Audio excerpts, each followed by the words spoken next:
Vamos dar uma olhada agora em algo que deve ser uma grande preocupação para vocês e algo que também vai trazer alegria para vocês. Isso é uma perspectiva do casamento e como lidar com o sexo oposto. Agora, todos nós sabemos que existem alguns homens e mulheres, como o apóstolo Paulo, que têm o dom do celibato. E para quem tem esse dom, eu acredito que o Senhor basicamente tira pelo menos a maior parte do nosso desejo de ter um relacionamento com o sexo oposto, ou pelo menos dá a você força para superar esses desejos e viver em paz com eles. Eu não conheci muitas pessoas com esse dom. E eu ousaria dizer que provavelmente a maioria de vocês aqui não tem esse dom. Muitos jovens pensam que aqueles que possuem o dom do celibato são mais espirituais. E o celibatário pode ser espiritual ou não, porque ter o dom do celibato ou não o torna espiritual. O que torna espiritual é estar no centro da vontade de Deus para a sua própria vida. E embora haja muito em mim que preciso mudar, eu sei que a parte de um casamento e sem ter filhos eu não seria o homem que eu sou hoje. E eu considero o meu casamento e os meus filhos um dos maiores privilégios que Deus já me concedeu. Agora, nós vivemos em uma cultura que realmente não valoriza o casamento como deveria.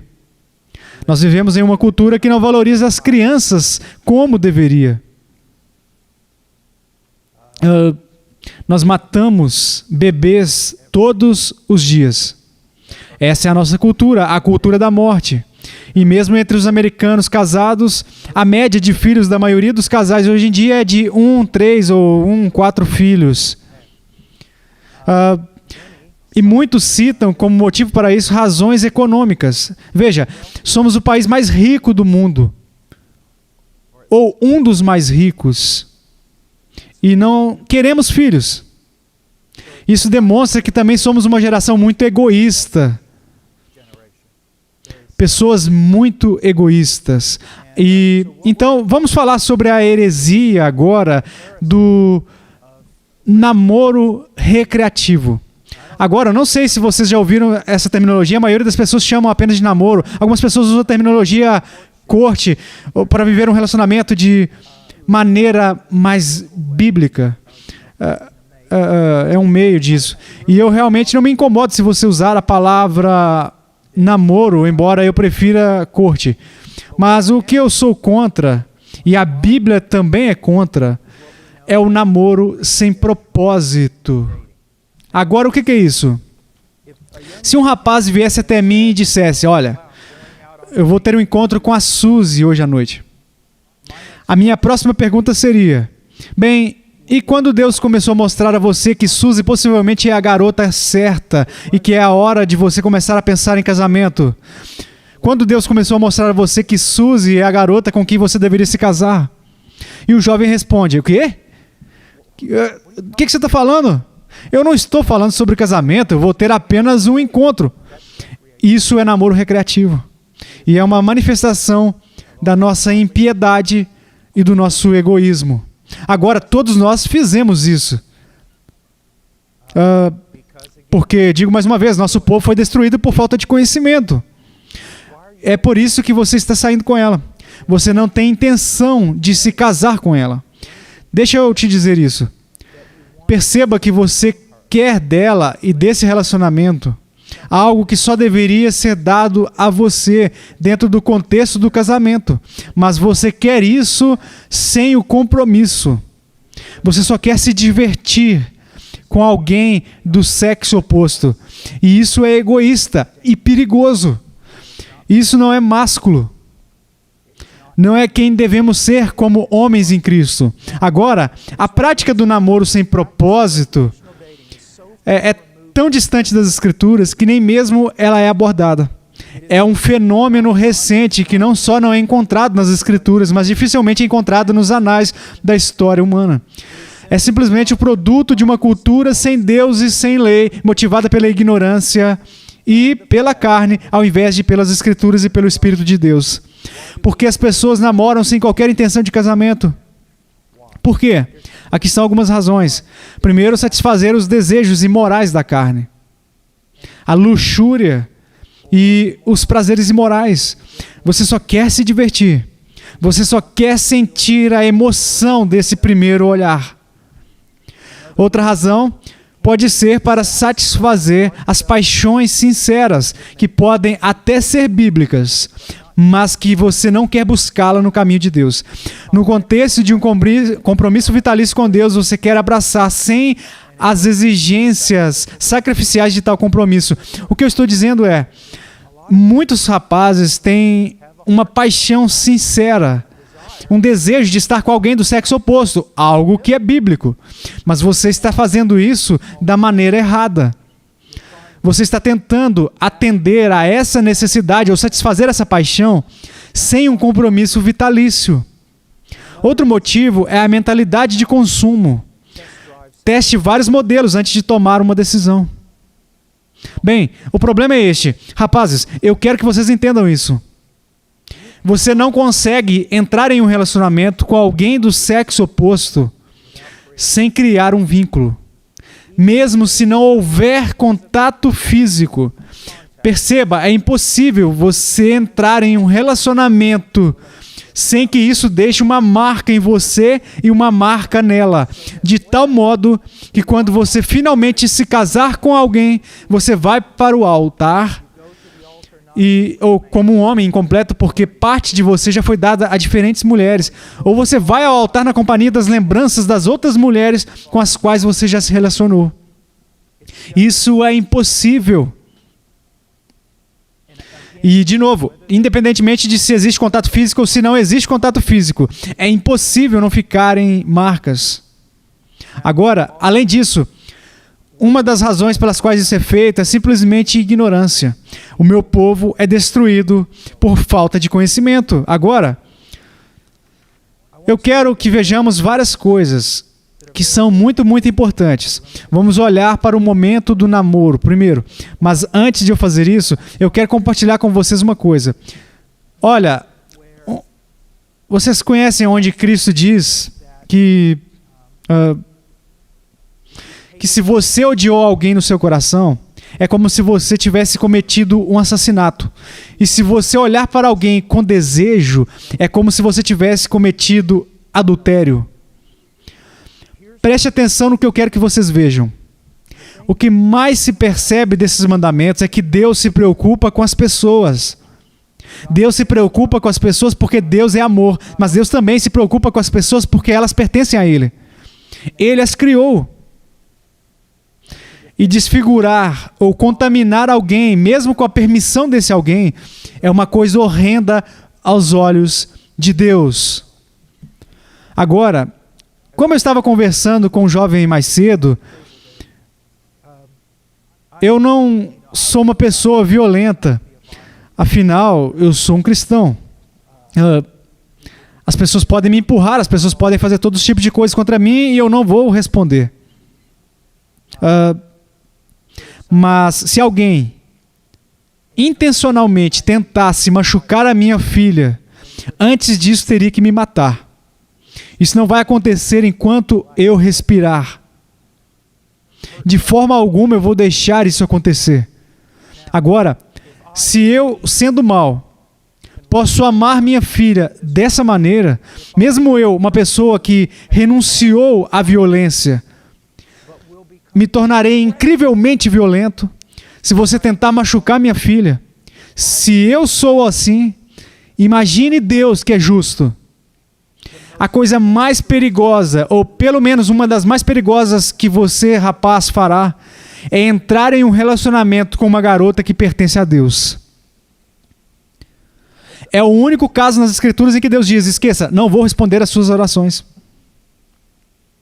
Eu queria que você pudesse ver isso. Eu sei que quando pessoas mais velhas me disseram isso, eu não gostei, mas ainda é verdade. Eu tenho uma filha. Eu não sou um homem grande, um homem forte, meu corpo está todo quebrado, mas você não vai machucar ela. Você simplesmente não vai fazer isso. Eu vou atrás de você. Isso é o amor que você tem pela sua filha. É absolutamente fenomenal. E pensar que daqui a 16 anos, algum garoto vai levar ela a um encontro sem compromisso? Não. E agora imagine Deus. O amor que eu sinto pela minha filha não pode nem ser descrito como amor comparado ao amor de Deus para com a filha dele. Eu quero que vocês caminhem com esse tipo de temor no coração de vocês. E não é apenas não machucar elas. Se você vier até minha filha e tratar ela como um menino, você na mesma hora vai me ouvir dizer: não toque nela, não dê um tapa nas costas dela, não lute com ela, você nem mesmo fale com ela como você faria com seus amigos. Você está aqui por mim. Eu gostaria que Deus colocasse temor dele no seu coração para você tratar as garotas, quer elas queiram ou não, porque algumas delas nem mesmo querem ser tratadas de uma maneira especial, mas você as deve tratar como elas devem ser tratadas. Tratar elas com dignidade, por saber que ela não pertence a você. E por perceber que cada pequena coisa que você faz para aquela garota, você desonra o pai dela. E você desonra o seu Deus. Eu vou contar para vocês uma ilustração que eu costumava usar e que traduz claramente o que eu quero dizer. Imaginem que eu acordo uma manhã, o primeiro dia da temporada de caça, eu acordo todo animado às 3 horas da manhã para ir caçar e eu vou até a garagem e vejo que o meu carro não está lá, eu fico dando voltas, o tempo passa, dá 4, 5, 6 horas da manhã, eu estou procurando a minha caminhonete sem saber onde ela está, então de repente um de vocês, rapazes, chega com a minha caminhonete e diz: Senhor Washer, eu só queria dar uma volta na caminhonete por um tempo, aqui estão as chaves, obrigado. Ou seja, é uma absurda falta de respeito pegar a minha caminhonete sem minha autorização, mas ainda assim você irá a uma menina sem nunca se dirigir primeiro ao pai dela e pedir a sua permissão para ter qualquer coisa com ela. Porém, eu sei, você provavelmente nunca viu dessa forma antes. Eu conheço alguns de vocês, são bons rapazes, mas vocês são muito parecidos comigo. Ninguém nunca lhes disse que essas coisas antes. Você vai levar uma garota, vai convidar ela para sair, vai fazer algo com ela. Se lembrem, se o pai dela for apenas um homem decente, a filha dele é a vida dele. E você terá coragem de falar com ela e pedir que ela faça coisas desonrando o pai dela porque você não foi primeiro falar com ele para pedir a permissão dele. E de novo, alguns de vocês têm muito mais caráter e integridade, eu tenho certeza disso, do que eu tinha quando eu era um recém-convertido. Mas quero que comecem a ver as coisas não pelos olhos da cultura de vocês, mas pelos olhos das Escrituras, pelos olhos de dignidade humana, aprendendo a restaurar a honra. Restaurar a honra. Você está entendendo? Isso é extremamente importante. Um povo que não honra ninguém não faz isso. Agora você vai falar com o pai dela. E ele pode apenas dizer: por que você está me chamando? Não me importo. É o quão perverso a nossa cultura se tornou. Se for esse o caso, fale com o pastor. Vá alguém com autoridade na nossa vida, tente honrá-lo. Isso é muito, muito importante. Vamos falar sobre isso. Mas agora vamos falar sobre a hora do namoro. Ou o momento para você começar a alimentar o pensamento de ter um relacionamento com alguém do sexo oposto. Agora, em primeiro lugar, eu quero falar sobre o despertar. Quando os jovens são despertados para o sexo oposto, não é sinal para eles começarem a se envolver, mas é um momento para começar a preparação. Agora, em primeiro lugar, nós devemos proteger as crianças. Nós devemos garantir que eles mantenham seu estado de inocência. Há muitos anos você vê garotinhas de 7, 8 anos que estão falando sobre namorados e namoradas, isso e aquilo, você entende? E é algo doentio, simplesmente doentio. Isso apenas mostra como nossa cultura é. E os adultos os encorajam e riem disso, o que apenas mostra como a nossa sociedade é pervertida. As crianças deveriam estar pensando em construir casas na árvore, brincando com bonecas e fazendo esse tipo de coisa. Mas nós somos uma cultura que está literalmente afundada em perversão. Perversão sexual. Você não consegue nem comprar um par de pneus sem ter uma propaganda que divulgue esse tipo de coisa. Esse é o tipo de cultura que você vive. Então precisamos manter as pessoas protegidas, nossos filhos protegidos. Mas uma vez que eles despertam para isso, não é um sinal para eles participarem, é um sinal para eles se prepararem. Ok? Filho, você entende isso? Ok. Agora vamos até aumentar o nosso treinamento. Seu pai agora vai ensinar você a ser um homem, para que você possa entrar nesse tipo de relacionamento. Você está entendendo? Agora, eu quero falar com vocês agora sobre a mentira da adolescência. A adolescência é uma mentira. É uma mentira. Ok? A adolescência é geralmente definida como o estágio entre a infância e a idade adulta, quando um jovem está descobrindo a sua identidade e afirmando a sua independência. É a invenção do pensamento evolucionário e é o maior obstáculo para o crescimento de uma criança até a idade adulta. Em primeiro lugar, como eu disse no início, a adolescência é tida como algo que resultou da evolução. Ok? Há esse período entre a infância e a idade adulta em que uma criança afirma sua independência, o que as pessoas costumam chamar de o adolescente que ficou rebelde. Isso realmente não é encontrado na história humana, até que começou a ser promovido na cultura ocidental. Esse senso comum que espera que todo adolescente se rebele, que ele deveria se rebelar, que há algo errado se o adolescente não se rebelar contra a autoridade. Isso não está nas Escrituras. Isso não é bíblico, de maneira alguma. Isso não é. Agora, o nosso conceito de adolescente faz com que o adolescente tenha permissão para participar de alguns privilégios da idade adulta sem ser obrigado a assumir as responsabilidades da idade adulta. Agora escute, isso é muito importante.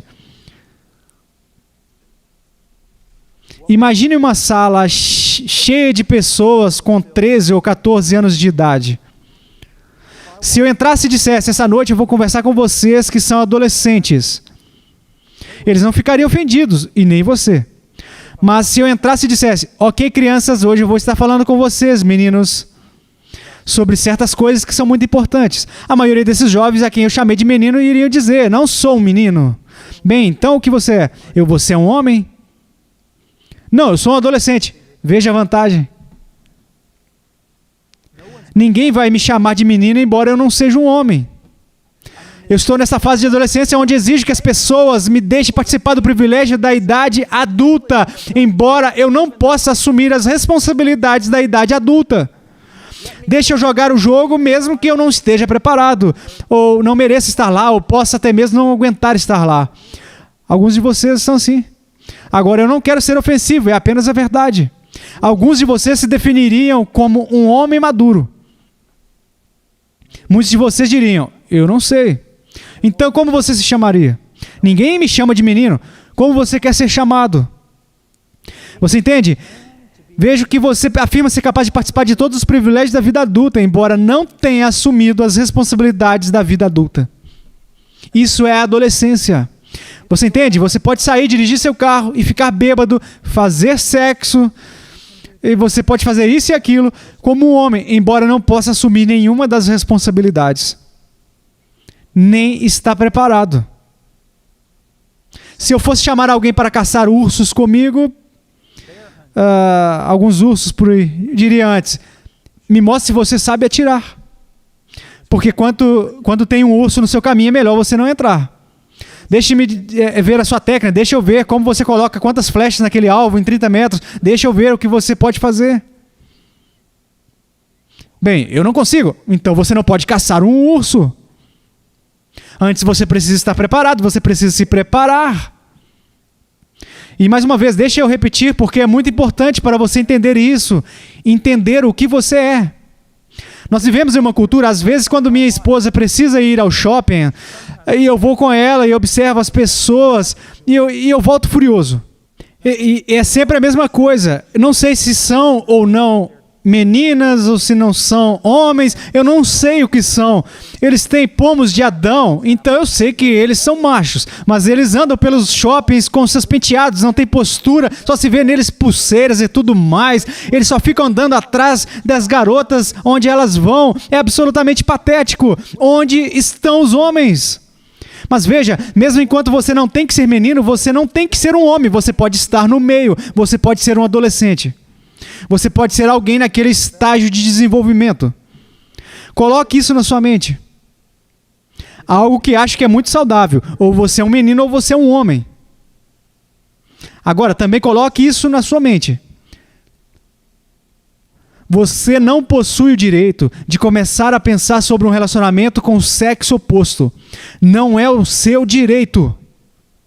Você ganha o direito se preparando. Você só pode pensar em entrar em um relacionamento com o sexo oposto quando você for um homem. Quando você for um homem. Se você não é, você não tem uma fonte de renda, você não deve tocar a filha de um outro homem. Ou se relacionar com a filha de algum homem.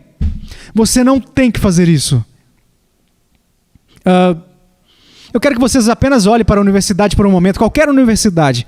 No meu tempo, a universidade era um mercado de carne.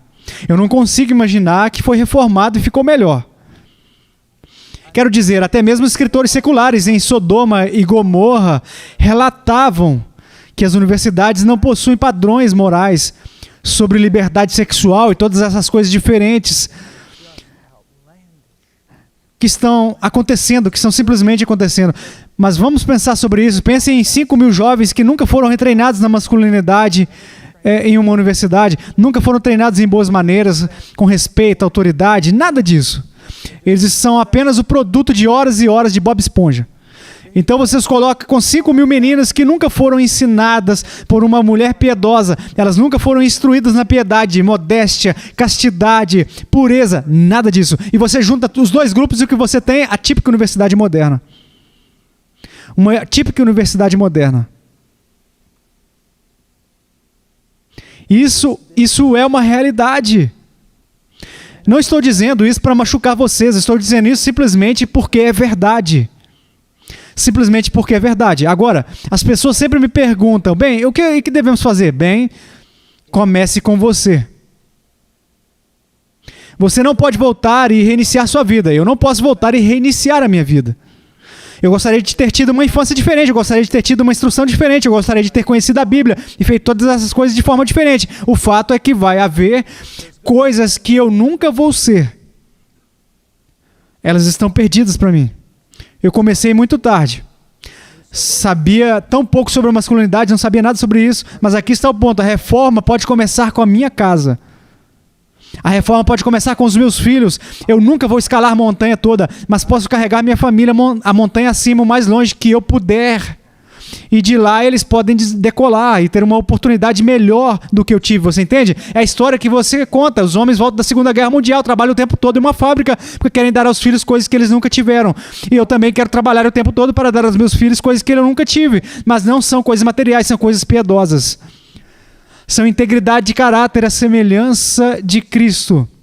Agora, o perigo da adolescência, como já disse, é permitir que o jovem maturo participe de atividades que requeiram maturidade adulta para evitar danos graves. E para evitar esses danos graves. Também, e uma vez que os jovens podem exigir os privilégios da idade adulta, sem nunca assumir a idade adulta, eles nunca se tornam adultos. Eles nunca se tornam adultos. Eles nunca se tornam homens. E você vê caras com a minha idade e que não cresceram ainda.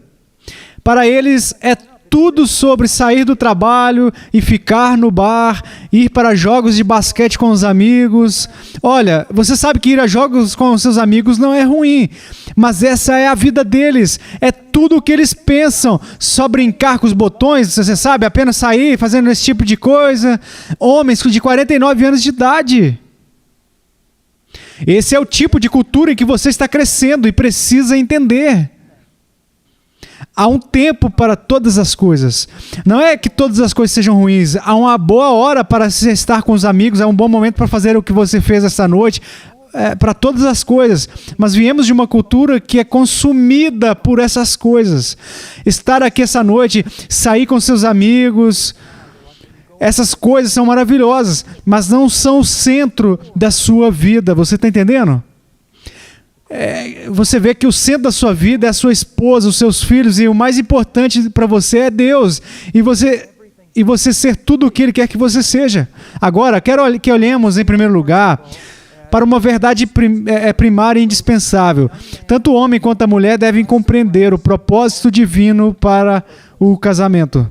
Eles devem ir além do romance para a realidade bíblica. Agora, vamos olhar algumas coisas. Em primeiro lugar,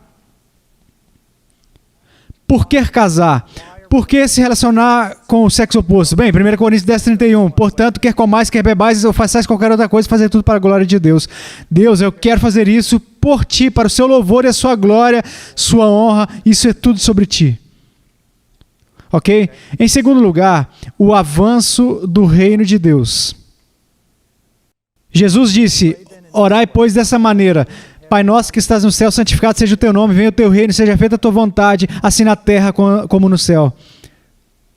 Eu teria amado ter visto o rosto de Jesus Cristo quando ele disse essas palavras. Eu acho que teria sido maravilhoso e teria sido assustador. Eu quero dizer, aqui estava um homem que viveu para a glória de Deus. Tudo o que ele fez foi para a glória de Deus. E quando ele falou essas palavras, santificado seja o teu nome, em toda a criação, seu nome seja especial, seja destacado acima de todo nome, receba a sua supremacia, venha o teu reino, seja feita a tua vontade. Todas as coisas que Jesus fez foi sobre isso. E é por isso que você entra em um casamento, é por isso que você vai para a escola, é por isso que você faz todas as coisas que você faz. Para que o nome de Deus possa ser adorado, seu reino possa vir, a vontade possa ser feita. É por isso que você existe. E isso não é claustrofóbico, é o que liberta um homem. Você realmente viver para algo. E você realmente morrer por algo. É como ter todas as fibras do seu corpo ressuscitadas para viver desta maneira. Às vezes eu esqueço de quantos homens ao meu redor vivem sem um propósito. Eu não posso imaginar isso. Mas viver com um propósito não se trata apenas de ser um missionário. Isso não é a linguagem de um missionário, ou de um pregador, ou de um cara que é martirizado na América do Sul, não. Esta palavra é para cada um de vocês. Se você é cristão, se você é engenheiro, empresário, vendedor, seja o que for que você se torne, professor, ortodontista, não importa. Toda a sua vida é voltada para isso. E eu faço isso, o meu propósito principal é a glória de Deus, que seu reino venha para que a sua vontade seja feita. Entro no casamento com essa mentalidade.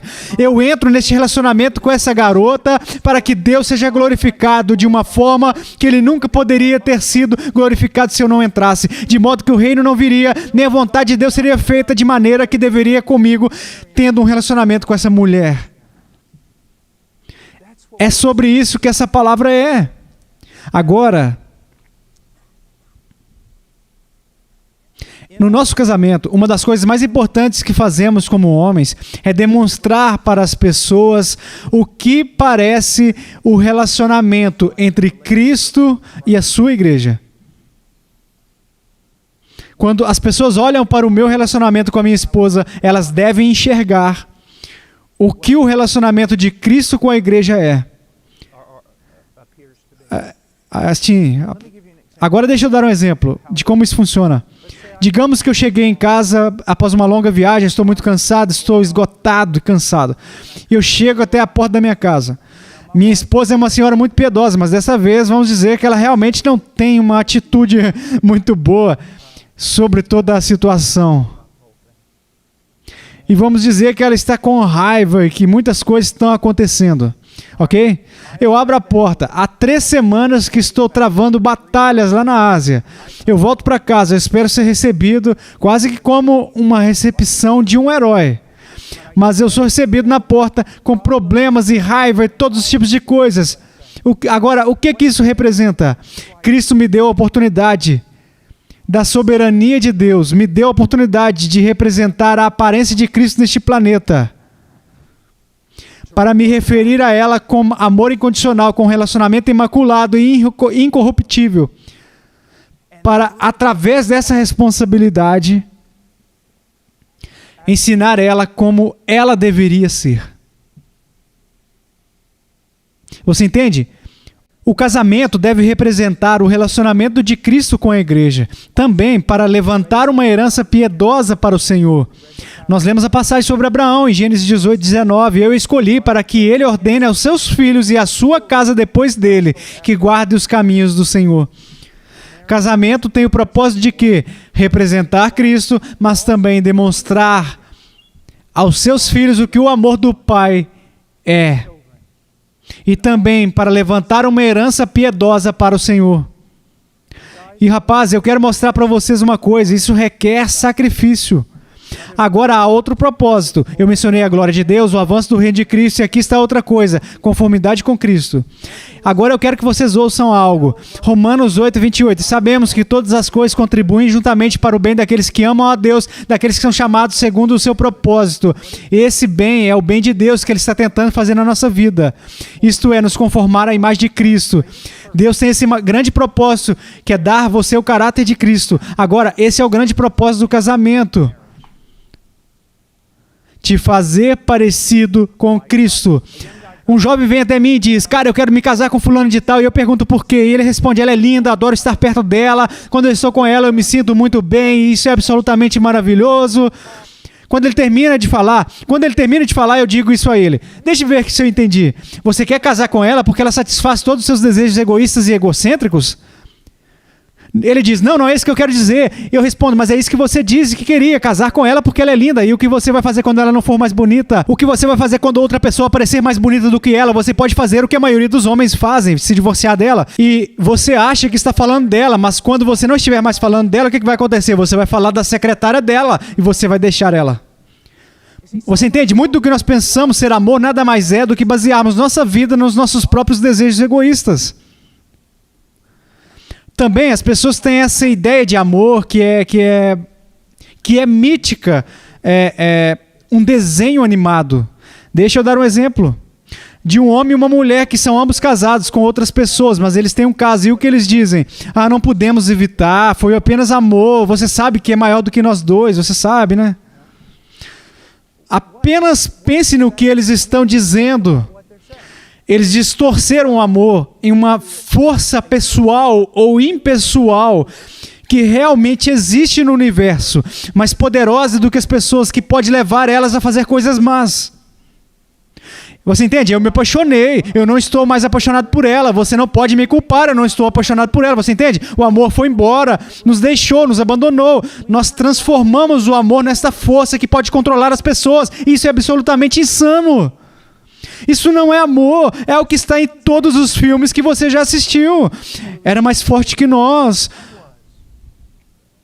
Onde está esse poder do que você está falando? Não, o que era maior do que vocês dois eram as suas luxúrias. Não tem nada a ver com amor. Você entende? Por que nos casamos? Bem, vamos falar mais tarde, se tivermos tempo. Vamos falar sobre todas as coisas maravilhosas do casamento, desde o romance até você ter sua linda esposa e todo esse tipo de coisa que são absolutamente incríveis. Mas a base do casamento é: Deus me chamou para eu dar a minha vida por uma certa filha dele. Deus me chamou com um chamado irrevogável. Assim como Ele me chamou para o campo missionário e todo o resto, Ele me chamou para dar a minha vida por sua filha, Rosário Casado, que agora é senhora Rosário Washer. Esse é o meu chamado e é de Deus. Agora, se ela é linda, louvado seja o Senhor. Se ela for deformada em um acidente, eu não vou para lugar algum. Por quê? Isso não é sobre eu. Não era sobre eu me casar com ela porque ela é bonita. Eu me casei com ela por causa de um chamado irrevogável. Alguém pode dizer, nós só temos uma vida. Não, nós cristãos.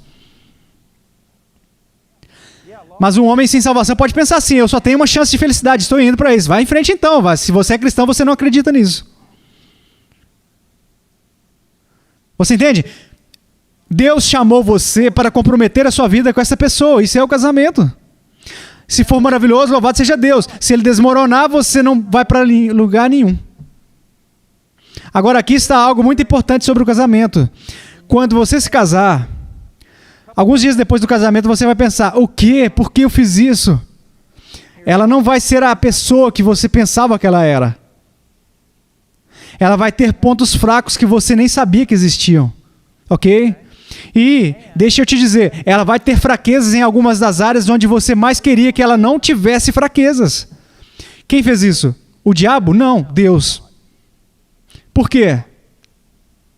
Porque casamento é sobre sua conformidade com Cristo. E, em outras palavras, conformidade com Cristo é aprender a amar incondicionalmente. E aqui está a questão, como você pode aprender o amor incondicional se você é casado com uma mulher que atende todas as suas condições?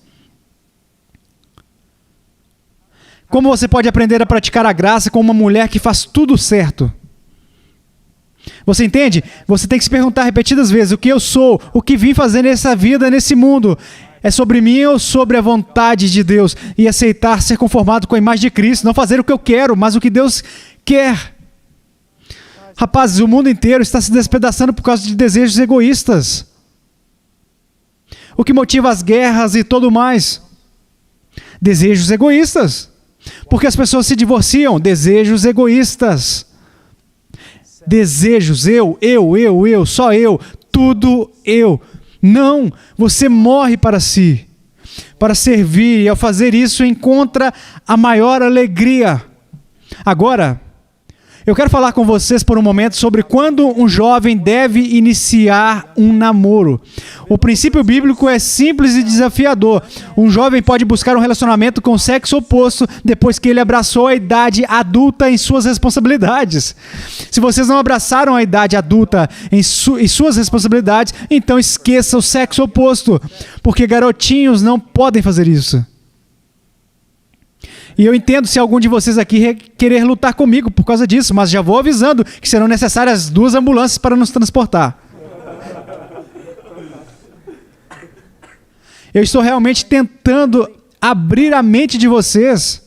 E isso é assim, esta é a ideia. Olha, você quer isso, você quer ser um atleta, você quer ter certas coisas, e isso é absolutamente maravilhoso. E olha, você não pode chegar lá a menos que você se prepare. Alguns de vocês podem ter bolsas de estudo, vocês não conseguiram essas bolsas sem se prepararem no esporte. Um dia você queria jogar futebol, você queria jogar beisebol, o que quer que seja, então o que você disse? Eu quero fazer isso. Então o que você fez? Você se preparou. E isso significa que você abriu mão de várias outras coisas, cortou relacionamentos, fez todos os tipos de coisas para se preparar. É a mesma ideia que você precisa ter. Eu quero ter um relacionamento com o sexo oposto. Eu quero me casar um dia. Absolutamente maravilhoso. Agora se prepare. Se prepare. Agora, vamos ver algumas coisas que devem acontecer na sua vida antes de você possa pensar sobre sexo. Em primeiro lugar, um homem deve estar disposto e ser capaz de separar de pai e mãe e formar uma nova unidade familiar.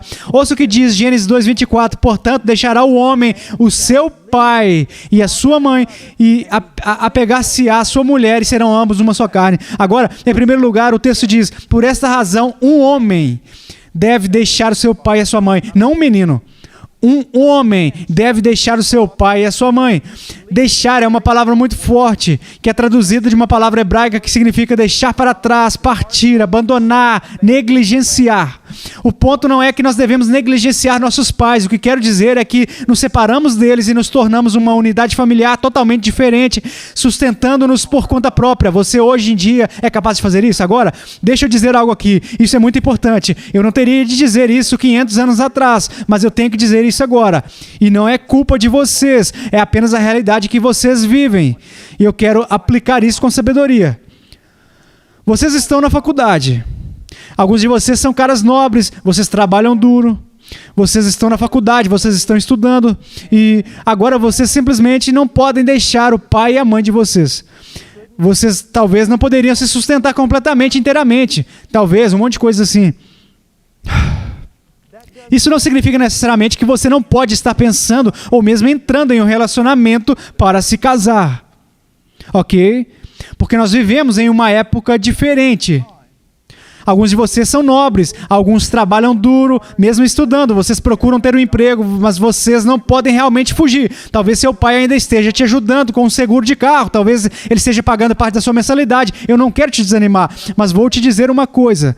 Se seus pais fazem tudo isso e você apenas estuda e eles cuidam do resto, você deve parar agora mesmo com essa ideia de pensar em uma companheira.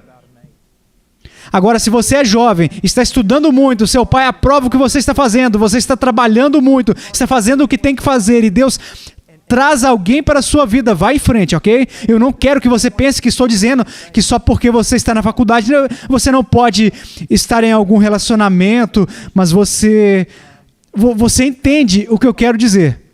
Se você é um menino e sua mãe e seu pai ainda estão cuidando de tudo para você, você não precisa pensar em ter uma mulher. Mas se você está indo agora com a sua universidade, você está trabalhando duro e você sabe para onde você está indo e você vê que está progredindo, seu pai aprova o que você tem feito em outras pessoas ao seu redor, vê você se tornando um homem, embora ainda dependa um pouco da sua mãe e do seu pai. Ok, rapazes. Então está ok. Ok? Só que o texto diz para deixarmos o nosso pai e a nossa mãe. Eu amo a minha mãe. Depois que meu pai morreu, ela criou a mim e minhas duas irmãs e nos colocou na faculdade. Ela fez todos os tipos de coisas. Mas quando me casei, minha mãe não era mais a pessoa mais importante da minha vida. Eu cuidei da minha mãe. Mas a minha esposa é a pessoa mais importante da minha vida. Ok? Eu me juntei a ela. Juntar no hebraico significa agarrar, para ficar perto, apegar para guardar, manter fechado. Agora, deixa eu te dizer uma coisa. Um novo relacionamento com um cônjuge, com uma esposa, resulta em mudanças marcantes em seus outros relacionamentos. Você muda o seu relacionamento com seus irmãos, com seus melhores amigos, seus colegas de trabalho, até mesmo colegas de trabalho no ministério. Isso é particularmente verdadeiro em relação ao sexo oposto. Quando um homem diz sim para sua esposa no dia do casamento, ele está dizendo não para todas as outras mulheres do planeta. Ok? Você entrou em um novo relacionamento. E um relacionamento que é a sua prioridade. Agora, já disse, de novo, que gosto de caçar, andar de caiaque, fazendo todos os tipos de coisas, canoagem, pesca, todos os tipos de coisas com os meus filhos, com alguns dos meus amigos. Eu faço coisas assim. Afinal de contas, como todos aqui, eu não estou isolado do restante do mundo. Mas essas coisas não são a minha prioridade. A parte principal, ok? A parte principal do meu tempo é a minha esposa, e deve ser a minha esposa. Deixa eu colocar isso da seguinte maneira. É uma ilustração realmente grosseira. É apenas uma hipérbole, um exagero. Mas dá uma ideia do que eu estou falando.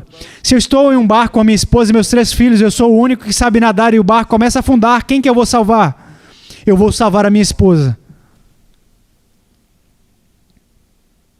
Agora, é claro que eu vou tentar salvar todos, mas a questão é que a prioridade na minha vida é a minha mulher.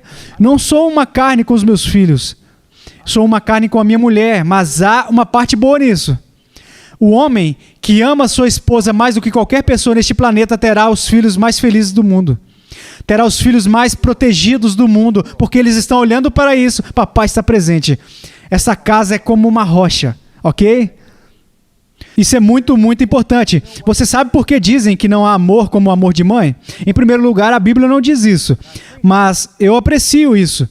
Mas quero que você pense sobre muitas mulheres que amam seus filhos de forma parasitária, porque o seu marido não está atendendo às suas necessidades emocionais, então elas se apegam aos filhos e se alimentam deles.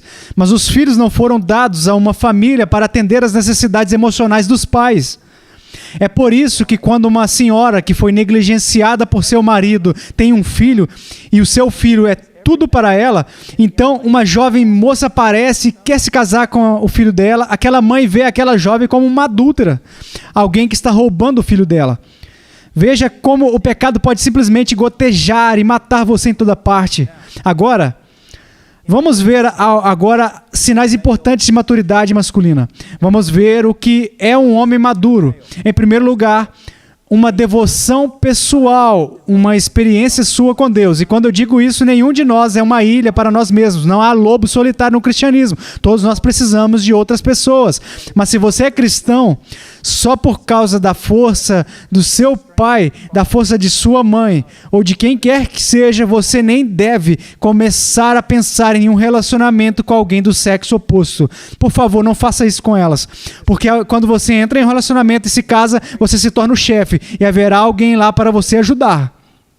Então, a sua devoção particular a Deus deve ser um compromisso seu. Deixa eu dar um exemplo negativo nas Escrituras. O rei Joás, quando estava debaixo de uma figura de autoridade piedosa, ele fez o que era certo aos olhos do Senhor. Mas quando ele saiu dessa autoridade, ele fez algumas coisas muito más e se afastou do Senhor. Ouça o que diz em 2 Crônicas 24:1. Tinha Joás 7 anos de idade quando começou a reinar, e 40 anos reinou em Jerusalém. E era o nome de sua mãe Zíbia, de Berzeba, e fez Joás o que era reto aos olhos do Senhor todos os dias do sacerdote Joiada. Porém, ouça também 2 Crônicas 24, 17, 18. Porém, depois da morte de Joiaba, vieram os príncipes de Judá e prostraram-se perante o rei. O rei os ouviu e deixaram a casa do Senhor, Deus de seus pais, e serviram as imagens do bosque e aos ídolos. Então veio grande ira sobre Judá e Jerusalém por causa dessa sua culpa. O tempo todo, enquanto Joás tinha alguém acima dele, ele foi um rei piedoso. Mas assim que essa autoridade foi removida, ele abandonou o Senhor. Veja, antes de pensar em liderar alguma filha de Deus, antes de ser a cabeça dela, antes de casar com ela, é melhor você ser um homem espiritual sem a ajuda do seu pai e da sua mãe. É melhor você ser capaz de se manter por conta própria. No final, Joás assassinou Zacarias, o filho do sacerdote que cuidou dele. Ok? Agora, também sobre os sinais importantes de maturidade masculina. Em primeiro lugar, uma devoção pessoal sem a ajuda de Deus. Em segundo lugar, a devoção ao propósito de Deus no contexto da família. Já conversamos um pouco sobre isso. Você vai se casar não porque as garotas são lindas, você vai se casar porque você acredita que Deus chamou você para esse casamento, para dar a sua vida, para abençoar uma filha dele, para cuidar dela e levantar uma herança piedosa para o Senhor. Agora, outro sinal de maturidade é o conhecimento e a aplicação das Escrituras. Você conhece as Escrituras? Você vai ter que liderar uma mulher. Você vai ter que ir ensinar as crianças. Você conhece bem as Escrituras? No Peru, na Amazônia, o destino do pastor... Eu irei usar isso como ilustração. O rio Amazonas é um rio muito perigoso, muito perigoso. As correntes são muito fortes, há muita água passando, mas também é perigoso porque debaixo da água pode haver troncos de árvores enormes que você mal consegue ver e que podem rasgar um barco em pedaços, ok? E já ouvi pastores escreverem homens que não eram homens das Escrituras, mas eram chefes de família. Ele se dizia como um cego indo em alta velocidade em uma lancha descendo o Amazonas com o barco cheio de dinamite e sua esposa e filhos juntos. Você entende? Você toma uma decisão tola e basicamente você é o único responsável pela decisão tola com a sua família. Você machuca sua esposa, você machuca seus filhos e você será responsabilizado por Deus. Os homens sempre gostam de dizer que são os cabeças, possuem autoridade. Pois bem, essa chefia e autoridade coloca você no centro das atenções do julgamento de Deus. Você é responsável agora pela filha dele. Você é responsável pelos filhos que ele te deu.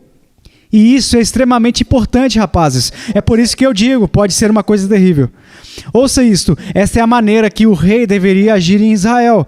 Em Deuteronômio 17, 18 e 20 diz: será também que quando se assentar sobre o trono do seu reino, então escreverá para si um traslado desta lei num livro, do que está diante dos sacerdotes levitas, e o terá consigo, e nele lerá todos os dias da sua vida, para que aprenda a temer ao Senhor seu Deus, para guardar todas as palavras dessa lei e estes estatutos, para fazê-los, para que o seu coração não se levante sobre os seus irmãos, e não se aparte do mandamento, nem para a direita, nem para a esquerda, para que prolongue os dias no seu reino, ele e seus filhos no meio de Israel. Isso é o que a autoridade deve fazer. Se você vai se tornar um marido, você se torna uma autoridade. A autoridade de uma família e toda a sua vida deve estar nas Escrituras. Mas observe duas coisas aqui que são extremamente importantes. Ele diz que o seu coração não pode se elevar acima dos seus compatriotas. Uma pessoa que tem autoridade começa a abusar da autoridade, se não andar no temor do Senhor. Ela começa a fazer coisas e a tratar as outras pessoas como se fossem inferiores a ele. E não percebem que a razão pela qual receberam a autoridade foi para servir, não para ser servido. Você recebeu autoridade para usar a sua autoridade para abençoar outras pessoas. É por isso que você também tem autoridade, para que eles não se desviem, porque se o rei se desviar, ele lidera todo o país. Da mesma maneira que se um homem se desviar, ele afasta toda a sua família de Deus. E será responsabilizado por isso. Agora, outro sinal de maturidade é um caráter semelhante a Cristo. Um caráter semelhante ao de Cristo. Isso é mostrado em Gálatas 5. Mas o fruto do Espírito é amor, alegria, paz, paciência, amabilidade, bondade, fidelidade, mansidão e domínio próprio. Caras, a maior necessidade da minha esposa, eu posso dizer isso exatamente qual é. A maior necessidade da minha esposa é que seu marido seja mais parecido com Jesus Cristo. A maior necessidade dos meus filhos é que eu seja mais como Jesus Cristo. A maior necessidade do mundo é que eu seja mais como Jesus Cristo.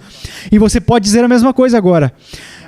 Essa é uma busca que começa no dia em que nos convertemos e continua até o dia que nós morremos. E nenhum de nós, nem mesmo o apóstolo Paulo, vai alcançar a perfeição. Mas uma coisa que você deve fazer você deve levar isso a sério, não tanto sobre o que você faz. Você deve levar a sério o que você é, porque o que você faz fluirá de quem você é. Homens, nós estudamos as Escrituras não para que possamos lutar contra alguém doutrinamente.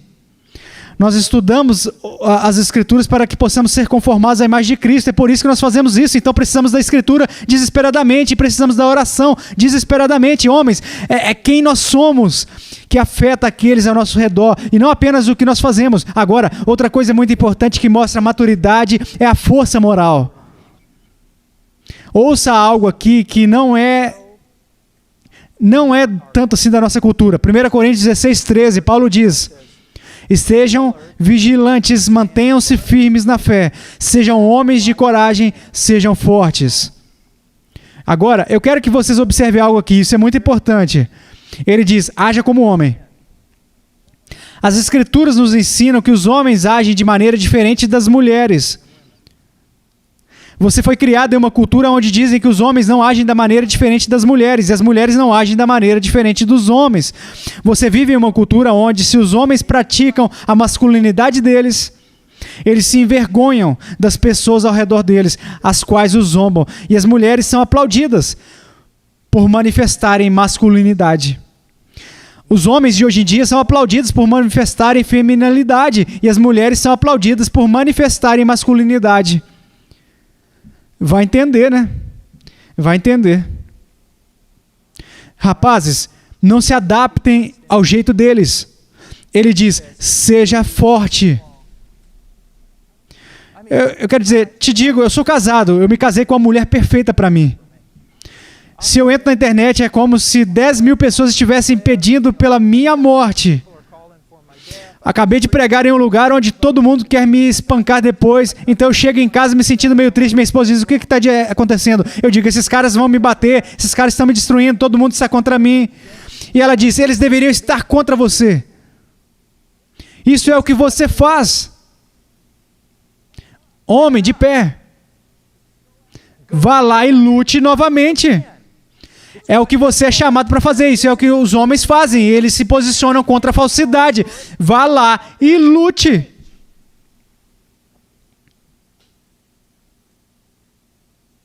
Homens, aqui está o que eu quero que vocês percebam, isso é algo que vai te ajudar mais tarde, quando você se casar. Digamos que todo o inferno está se soltando, todo mundo acaba de chegar ao seu escritório com cartazes contra você. Todo mundo te odeia. Acontece comigo dia sim, dia não. Eu entro no meu carro e dirijo para casa, tentando acalmar meu coração. E quando eu paro na garagem, eu não saio daquele carro até que eu resolva alguns problemas. Não é sobre mim, não é sobre minhas lamentações, não é sobre minhas necessidades, não é sobre minha emoção, não é sobre nenhuma dessas coisas bobas que as pessoas estão dizendo. Vocês, como homens, precisam entender. A minha única preocupação é sair daquele carro e entrar naquela casa forte e alegre. Porque os fardos que devo carregar como homem não é a minha esposa que deve carregar, nem são os meus filhos que devem carregar. Mas disseram que você precisa se casar com uma mulher que pode simplesmente carregar você, basicamente. Você pode compartilhar todas as suas emoções com ela. Não. Deixe apenas suas emoções ruins morrerem, ok? Apenas morra para toda aquela conversa psicológica e tudo mais que lhe disseram que deveria estar se sentindo por dentro. Diga não aos seus sentimentos e, como minha esposa diz, homem, levante-se e apenas faça isso. Carregue o fardo, lance as suas preocupações sobre Cristo, porque a sua esposa não foi criada para carregar os seus fardos, seus filhos não foram criados para carregar os seus fardos. E os irmãos em Cristo podem carregar alguns dos seus fardos, mas rapazes, eu quero lhes dizer honestamente, eu vejo garotos cristãos se reunindo e parece um bando de menininhas. Eles foram treinados para falar de uma certa maneira. É incrível. É como quando terríveis catástrofes aconteceram durante a minha infância, não para mim, mas para a nação, entre outras coisas. Ninguém foi às escolas fornecendo conselheiros para as crianças que estavam emocionalmente perturbadas porque pensaram que o mundo estava chegando ao fim. Começaram a fazer isso quando os psicólogos nos disseram que é assim que estamos sentindo e precisamos tirar isso do nosso sistema. Eles nos treinaram como o cachorro de Pavlov, apenas para sermos moles. Há um versículo bíblico lançando seus cuidados sobre Cristo. E se há um irmão fortalecendo outro irmão, isso é bom. E às vezes todos nós precisamos disso. Mas rapazes, até as canções cristãs de hoje em dia, ouço alguns desses caras cantando essas canções e eles estão apenas reclamando de todos os seus sentimentos que me fazem querer vomitar. Não é o que você é. Você está sendo recriado à imagem de algo que não é bíblico. De novo, não leve isso ao extremo. Não estou dizendo que você não pode compartilhar suas necessidades. Não estou dizendo que você não pode fazer nada disso, mas tenha muito cuidado. Eles transformaram os homens em pequenos cestos de lixo emocional. E isso não é o que nós somos. Nós devemos lidar com problemas. Nós devemos carregar fardos. Nós devemos carregar coisas e não incomodar nossas esposas ou os nossos filhos com eles. Isso fica conosco. De novo, há vezes que nós podemos compartilhar com a nossa esposa. Mas, caras, tenham muito cuidado ao se tornar essa pessoa emocionalmente carente.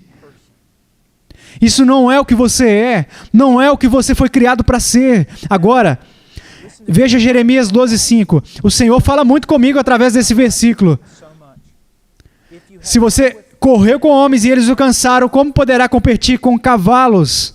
Se você tropeça em terreno seguro, o que fará nos matagais junto ao Jordão? Vou lamentar, Senhor, você sabe que essas pessoas disseram isso, essas pessoas estão escrevendo sobre mim, essas pessoas distorceram o que eu disse nesse livro, e isso não aconteceu dessa forma, e todas essas outras coisas diferentes. E a resposta é, se você não pode correr e ser forte no meio disso, quão forte você será quando eles jogarem você na prisão? Quão forte você será quando for a um tribunal de justiça e eles contaminam totalmente o seu nome? E acusam você de coisas que você nunca fez. Como você vai ficar quando um dia alguém colocar uma arma na sua cabeça e mandar você me negar, se você não pode correr? Como você vai correr quando realmente ficar difícil? Há uma força que devemos ter e precisamos cultivar essa força, rapazes. Vocês vivem em uma cultura que está cultivando suas fraquezas. Eles querem que vocês sejam fracos. Eles querem que vocês sejam efusivos. Eles querem que vocês sejam uma água viva. Isso não é o que Deus quer que vocês sejam. Agora, vamos a mais um ponto aqui que é muito importante. Um dos maiores sinais de maturidade é o trabalho. Voddie Baucham era um querido amigo meu, eu aprendi muito com ele. Ele me disse um tempo atrás, ele disse assim, depois de falar com um jovem que queria cortejar a minha filha, ele disse, depois de falar com ele sobre a sua espiritualidade, sobre a sua caminhada com Cristo, ele disse, a próxima coisa que eu vou investigar é isso. Eu vou dizer, jovem, você se deleita em Deus honrando o trabalho? Se não te deleitas trabalhando duro, saia da minha casa. De novo, você foi criado em uma cultura que não se agrada de Deus, honrando o trabalho árduo. Você, na verdade, é o tolo na nossa cultura. O cara legal é aquele que passa despercebido e não faz nada, mas ganha mais dinheiro do que todo mundo. Não é aquele que deve ser admirado aos olhos de Deus, nem aos olhos de Deus e nem mesmo aos olhos do seu avô. Se você tiver avô vivo, vá para casa e pergunte a ele. Você se deleita em Deus, honrando o trabalho árduo. Posso fazer com que um jovem seja tão burro quanto um tijolo, mas se ele trabalhar duro, ele pode superar qualquer outra pessoa. Deus honra o trabalho. Deixa eu dar a vocês algumas coisas das Escrituras. Em primeiro lugar, a preguiça.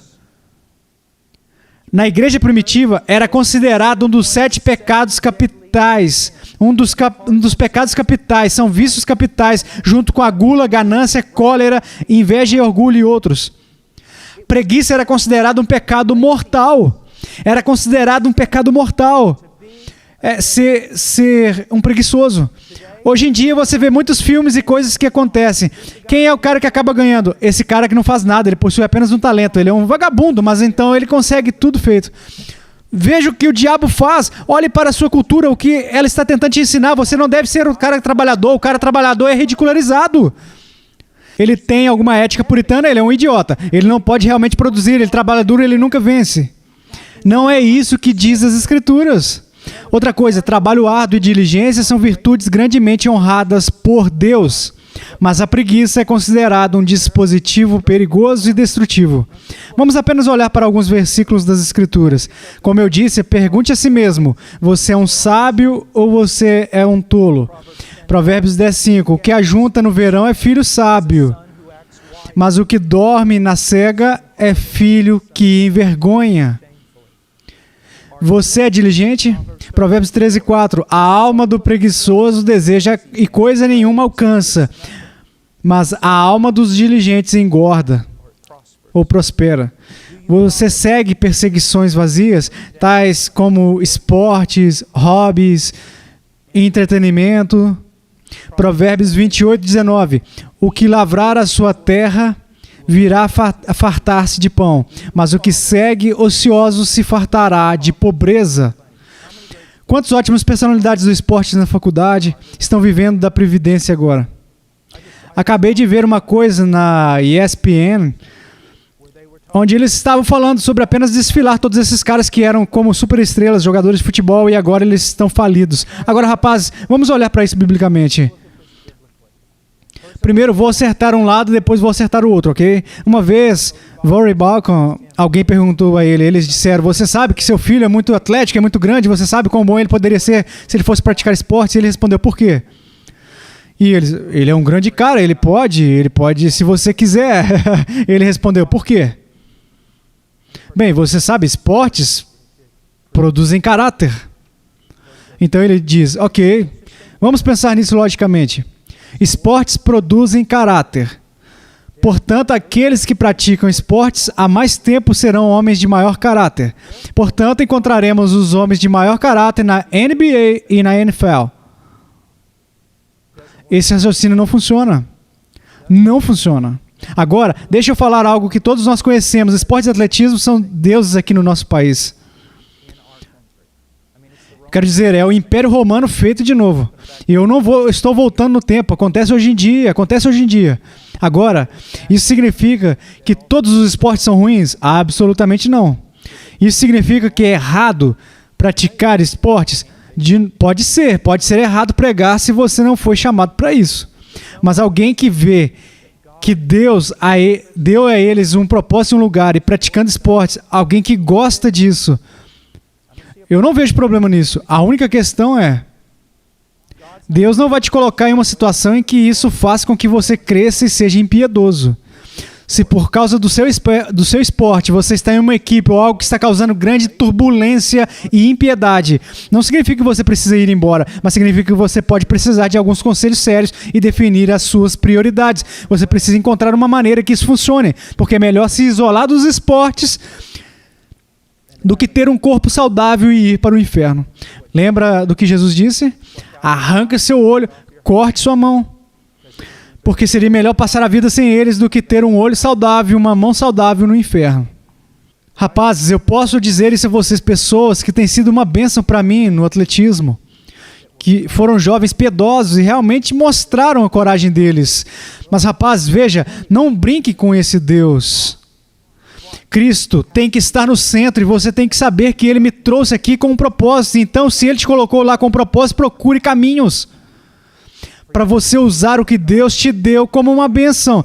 Eu quero dizer, eu dei apontar para a mídia, mas basta olhar para Eric Liddell, Carruagens de Fogo, ok? Houve pessoas que lhe disseram para renunciar e não praticar esportes porque ele seria exaltado demais. Sim, há um perigo nisso na pregação. Mas ele usou o que Deus deu a ele usou esse dom para ser uma bênção que continua abençoando. E olha, se você pratica esportes, é melhor fazer isso para a glória de Deus. Agora, rapazes, há uma diferença entre praticar esportes e alguém que apenas assiste esportes. Ok? Assistir esportes, tudo bem, ter seus times favoritos e todo esse tipo de coisa, mas, de novo, na vida de tantas pessoas, isso é um Deus e isso está errado.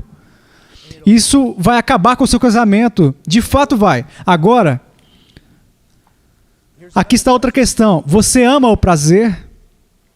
Provérbios 21:17. Necessidade padecerá o que ama os prazeres, o que ama o vinho e o azeite nunca enriquecerá. Vivemos em uma cultura do vamos comer e beber porque amanhã morreremos. É tudo sobre o prazer.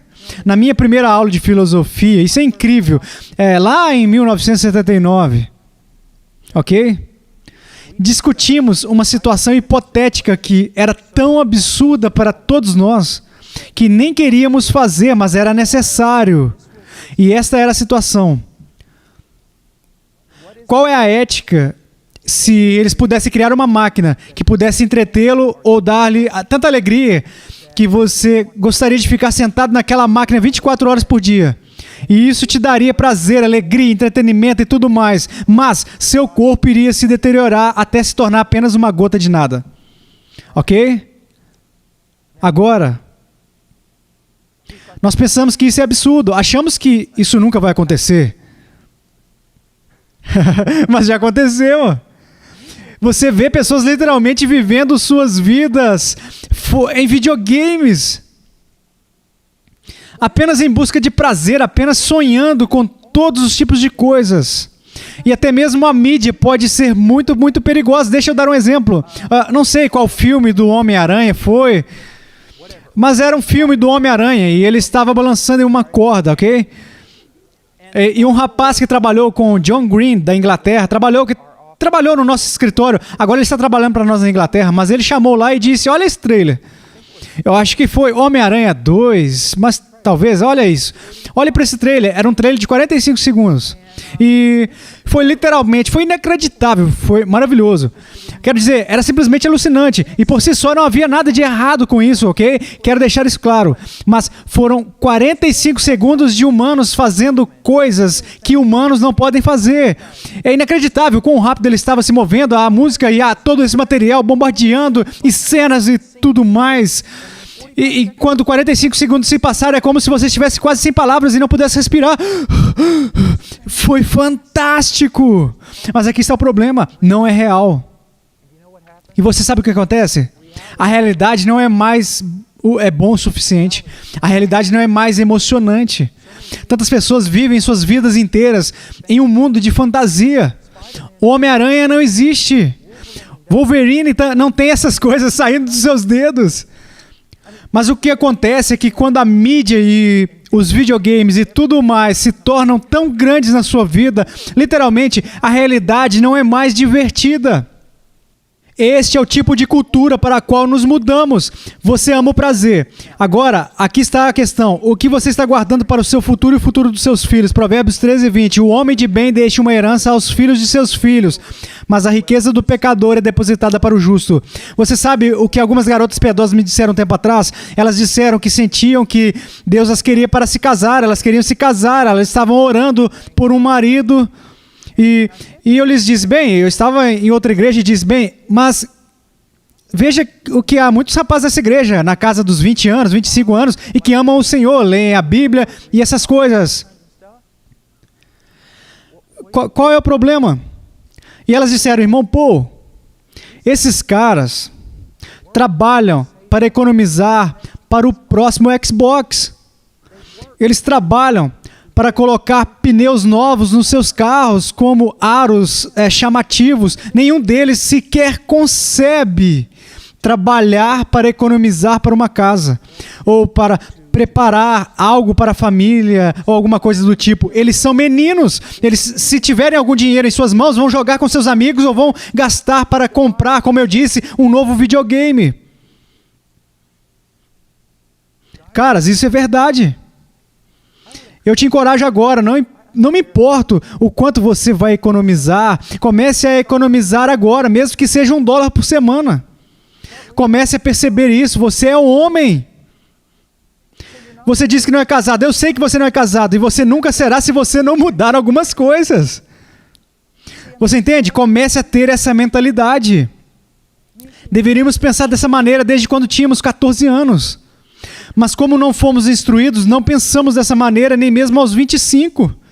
Essas são coisas importantes para se pensar. Tem a ver com o discipulado. Outra pergunta, você leva uma vida indisciplinada? 2 Tessalonicenses 3, 10, 12. Porque quando ainda estávamos convosco, vos mandamos isto, que se alguém não quiser trabalhar, não coma também. Porquanto ouvimos que alguns entre vós andam desordenadamente, não trabalhando antes, fazendo coisas vãs. A esses tais, porém, mandamos e exortamos por nosso Senhor Jesus Cristo, que trabalhando com sossego, comam o seu próprio pão. Deixa eu encorajar vocês a algo. Se você puder trabalhar duro, continue seus estudos, ok? E reserve um tempo para crescer no Senhor. Você deveria estar trabalhando. Vocês deveriam estar trabalhando. Pessoal, deixa eu compartilhar com vocês aqui. Você é jovem, não será problema para você trabalhar 18 horas por dia. Os homens têm feito isso por toda a vida. Trabalhar 18 horas por dia, trabalhando sozinhos. Você diz, meus pais me sustentam. Bem, diga a eles para parar de te sustentar. Diga a eles que você vai ajudar em uma parte porque você conseguiu um emprego. É a pressão, é o trabalho duro, é o suor e as lágrimas que irão te transformar em um homem. Não é um caminho fácil. Ora, de novo, você tem que entender isso. Olha, alguns de vocês talvez tenham bolsas de estudo, alguns de vocês podem estar fazendo isso e aquilo, outro.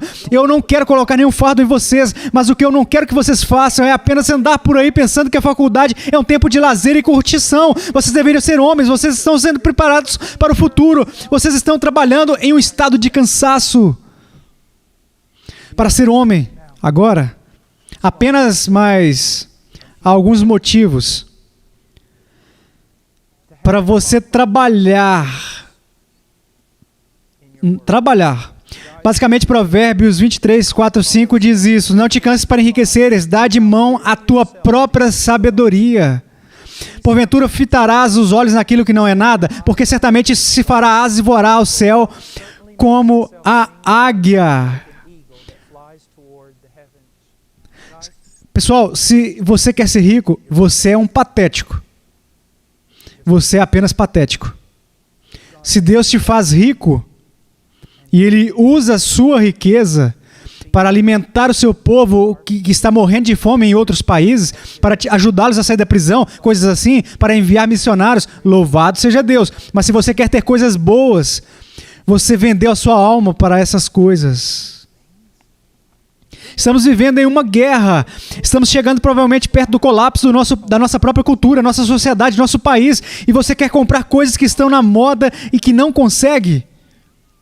Existe algo mais patético e banal do que isso? Honestamente. Se Deus te faz rico, glória a Deus. Ele lhe deu esse presente, adore a Deus. Mas é assim que eu vejo isso. Ou você é chamado para descer no poço ou segurar a corda para aqueles que descem. Ou você é chamado para ser um missionário e dar a sua vida nisso. Ou você deve enviar homens e ajudá-los a irem de qualquer maneira. Se você estiver segurando a corda, vai haver cicatriz nas suas mãos. Bem, Jesus fala sobre riqueza e fala alguma coisa sobre dinheiro, provavelmente porque isso pode condenar uma pessoa. Ele não disse que é difícil para uma prostituta entrar no reino. Ele não disse que é difícil para um político corrupto entrar no reino. Ele diz que é difícil para um homem rico entrar no reino. Porque com a riqueza vem tudo o que este mundo pode oferecer a você. Coisas que vão apodrecer. Todas elas vão apodrecer. Todas vão apodrecer. Grandes obras não são feitas por homens que são preocupados em conquistar riqueza. Batalhas não são vencidas por homens que querem usar roupas com babados. É muito, muito importante entender isso. Então não trabalhamos com motivos próprios, mas para a glória de Deus. O que quer que você faça, faça o seu trabalho com todo o coração para o Senhor e não para os homens. Colossenses 3:23. E tudo quanto fizerdes, fazei-o de todo o coração, como ao Senhor e não aos homens. E também 1 Timóteo 5:8. Mas se alguém não tem cuidado dos seus, principalmente da sua família, negou a fé é pior do que o infiel. Então é para a glória de Deus que trabalhamos e é para sustentar nossa família. Mas não para fornecer às nossas famílias coisas que elas não precisam. Acabei de ouvir falar de uma cantora famosa que está grávida, prestes a dar à luz a um bebê. E ela está falando sobre como vai dar o primeiro presente. Vai ser um iPod caríssimo ou algo do tipo. Você sabe o que aquele bebê pode se tornar? Um monstro. Nós não queremos isso. Tentamos incutir naqueles ao nosso redor uma virtude que será eterna. Agora, rapazes, a minha intenção é sacudir vocês, mexer com vocês. Falei muitas coisas, as coisas que disse são verdade, mas o que vocês vão ter que fazer requer muita sabedoria. Se trata de descobrir como isso funciona na sua vida. Vocês não querem viver fora da vontade de Deus de forma alguma, mas vocês não podem negar o processo do discipulado. Mas você tem um contexto diferente, cada um de vocês tem que descobrir como resolver isso. Também, não pegue as coisas que são boas e as elimine de sua vida. Apenas não permita que elas se tornem idolatria e tropeçem em sua vida, ok? Agora, não sei o que farei amanhã de manhã.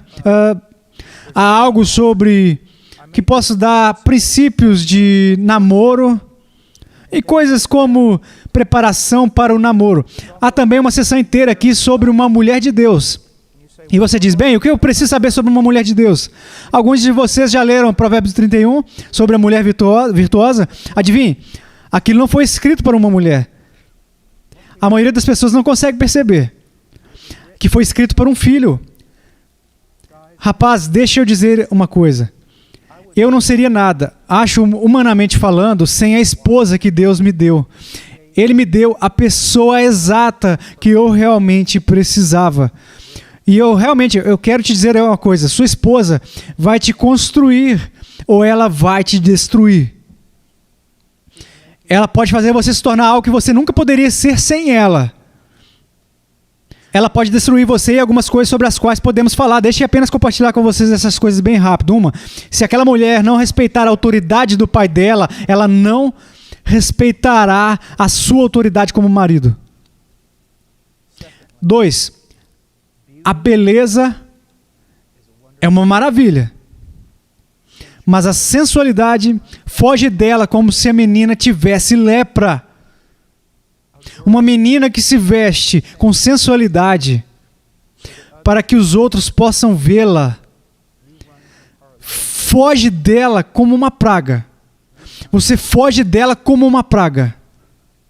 Porque se você acha que a sensualidade vai parar quando ela se casar com você, sensualidade é uma das coisas mais mortais que um homem pode enfrentar.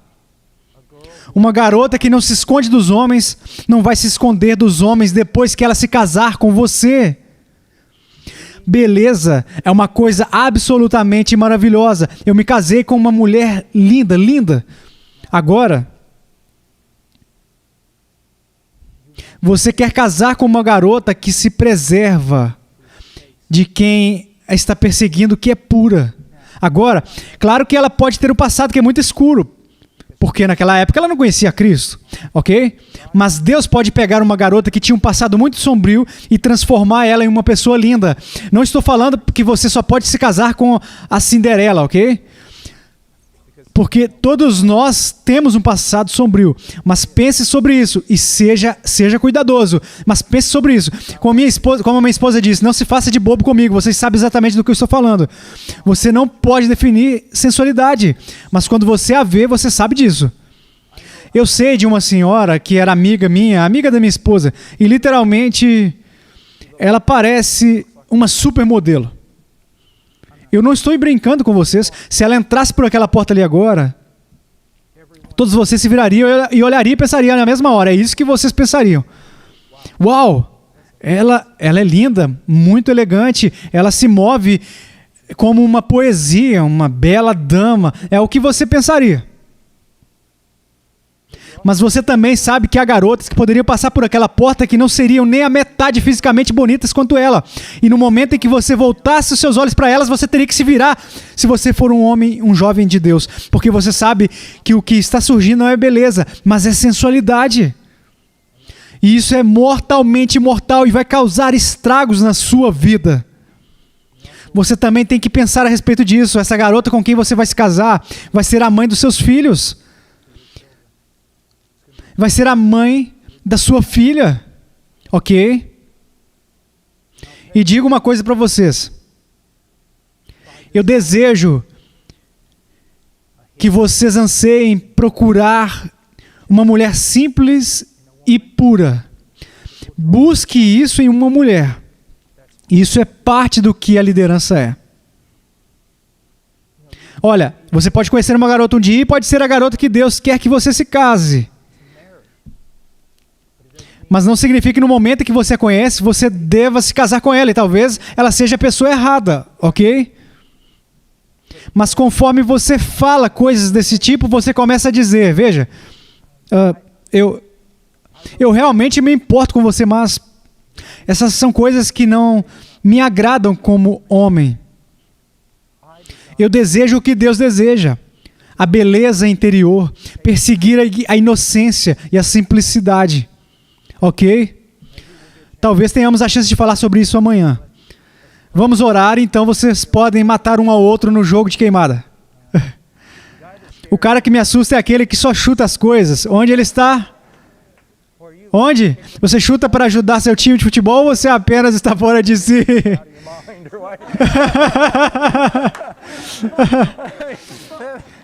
As bolas que ele chuta voam 300 km por hora. Isso... Eu não sei no que você tem talento, mas você é talentoso nisso. Eu não posso negar. Ok, vamos orar. Pai, obrigado por este grupo de jovens. Eu oro, Senhor, para que o Senhor faça eles tomar essas coisas e que o Senhor os abençoe a vida deles, para que eles tenham uma vida frutífera e abundante. Que eles sejam uma bênção, Senhor. Todos os dias da vida deles sejam como uma árvore plantada junto aos ribeiros, que dá os seus frutos em sua estação e em suas folhas nunca murcharão, e que em tudo o que eles fazem prospere de acordo com a tua vontade. Pai, ajude eles, abençoe eles, proteja eles dos homens maus e das mulheres más.